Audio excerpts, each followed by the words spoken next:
মক্ষম আঘাত আজি আপোনালোকে চাইছে। ভাৰতবৰ্ষৰ প্ৰতিটো বিৰোধী ৰাজনৈতিক দল আজি একগোট হৈছে। কাৰণ আজি বিজেপিয়ে এনেকুৱা এটা পৰিৱেশৰ সৃষ্টি কৰিলে গোটেই ভাৰতবৰ্ষখনত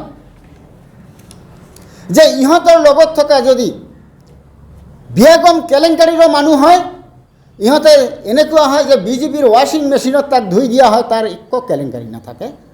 পবিত্ৰ গংগাৰ পানীৰ লেখীয়াকৈ তাক পবিত্ৰ বুলি ভাবি লয়। আৰু বিৰোধী দলৰ যিবিলাক ব্যক্তিয়ে গণতন্ত্ৰৰ কাৰণে, যিবিলাক নেতাই গণতন্ত্ৰৰ কাৰণে, ৰাইজৰ কাৰণে মুখেৰে ইহঁতক সমালোচনা কৰে, সিহঁতৰ ওপৰত ইডি, CBI, ইনকাম টেক্স জাপি দি সিহঁতক ৰাজনৈতিকভাৱে নিক্ষেপ কৰাৰ পৰিকল্পনা কৰিছে।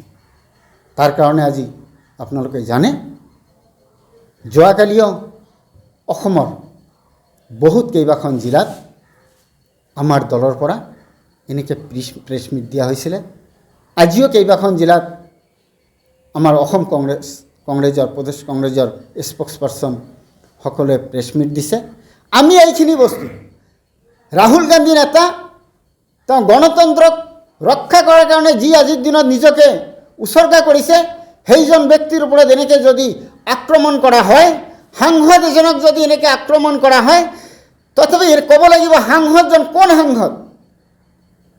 যাৰ দেউতা ভাৰতবৰ্ষৰ কাৰণে শ্বহীদ হৈছে, যাৰ দাদী আম্মা কি হৈছে, ভাৰতবৰ্ষৰ কাৰণে নিজৰ জীৱন দিব লগা হৈছে, যাৰ বংশৰ পূৰ্বপুৰুষসকলে সকলোৱে ভাৰতবৰ্ষ স্বাধীন কৰাৰ কাৰণে, ইংৰাজৰ পৰা স্বাধীন কৰাৰ কাৰণে বছৰে বছৰ ধৰি এই জেলত থাকিব লগা হৈছে।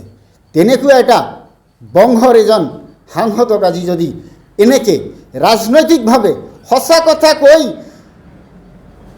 প্ৰধানমন্ত্ৰীক বিপাঙত পেলোৱাৰ কাৰণে যদি তাৰ ওপৰত এনেকুৱা একশ্যন লোৱা হয়, তেনেহ'লে এই ভাৰতবৰ্ষক কেনেকৈ গণতন্ত্ৰ জীয়াই থাকিব?